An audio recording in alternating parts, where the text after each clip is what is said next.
Donc dans ce tutoriel pour Blender 3D, je vais fabriquer une roue avec trois méthodes différentes.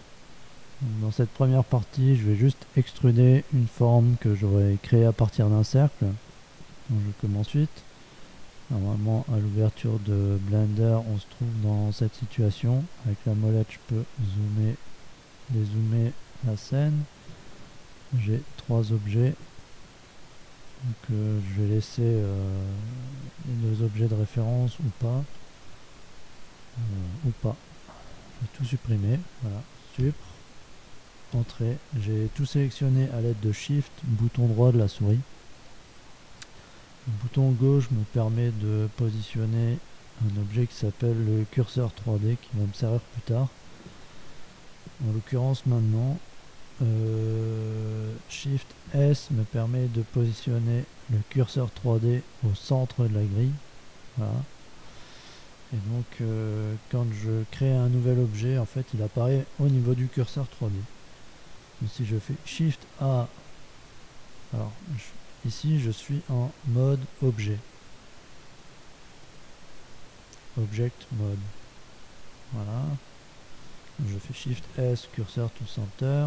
Shift A, je vais rajouter un objet de type mesh, donc un objet filaire, qui sera un cercle pour mon exemple. Et donc dans le volet gauche de ma fenêtre 3D que je peux dérouler ici, si c'est pas le cas, je peux choisir le nombre de côtés de mon cercle, enfin des objets, les paramètres des objets créés. Donc avec le bouton gauche, là je peux déplacer un peu le haut de la fenêtre. Donc je vais faire une roue à 12 dents, donc 24 côtés en l'occurrence pour mon cercle, parce que je vais faire une dent pleine, une dent creuse, donc c'est en fait une face, une autre, une autre, etc. Donc le double de facettes pour le nombre de dents. Alors, je rentre en mode édition à l'aide de la touche tabulation ou ici Edit Mode. Donc là j'ai mon objet qui est représenté avec des points et des arêtes. Il n'y a pas de face pour cet exemple. Si je me mets en mode arête, on ne voit que des arêtes. Avec le bouton droit, je peux sélectionner une ou l'autre arête. Si je me mets en mode point, je peux sélectionner des points. Si je veux en sélectionner plusieurs, j'appuie sur Shift. Voilà. Shift, bouton droit. Et là, je vais sélectionner tout. Donc, je vais utiliser la touche A pour une fois désélectionner certaines parties et A pour resélectionner tout. Donc, on est dans la situation du début quand on rentre en mode édition sur le cercle. Je fais E comme extrude, S comme scale, je déplace la souris et je valide avec le bouton gauche de la souris. Donc j'obtiens un disque, donc j'ai les faces qui se sont créées. Ensuite, je vais fabriquer les dents. Donc, je me mets en mode arrête ici pour changer de... D'ailleurs, je suis obligé pour cette méthode de passer en mode arrête puisque les points sélectionnés sont 2 par 2. Donc, si je reviens, là on voit bien que on est obligé d'être en mode arrête en mode edge pour sélectionner une arête sur 2. Voilà. Donc j'en sélectionne une sur 2, je refais l'opération, je fais ES. Et donc là je crée le profil de ma roue. Alors, si je veux changer l'épaisseur de chaque arête individuellement sélectionnée, je peux ici, plutôt que d'utiliser le point médian, le point milieu de ma sélection, utiliser les origines individuelles de chaque bloc sélectionné, donc qui sont ici, là, là, là. Donc si j'appuie sur S, ça me permet de après valider avec le bouton gauche, ça permet de changer la taille de ces éléments là, les pointes de chaque dent. Je reviens en mode median point, donc ici mon point au centre du fait que la sélection est homogène autour. Je fais S et voilà, j'ai obtenu bouton milieu, j'ai obtenu ma roue.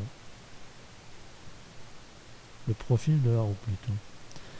Là je fais A pour les sélectionner, A pour sélectionner tout, et je fais E. Voilà. E, déplacer souris, bouton gauche pour valider l'effet apporté. CTRL Z si je veux refaire l'opération. E, bouton gauche, et voilà. Donc il y a un phénomène particulier pour les objets 3D qu'on réalise comme ça à la main, c'est que même si on les voit à l'état solide, donc à l'aide de la touche Z, ici on est en mode filaire, Z, on est en mode solide. Ici, wire et solide.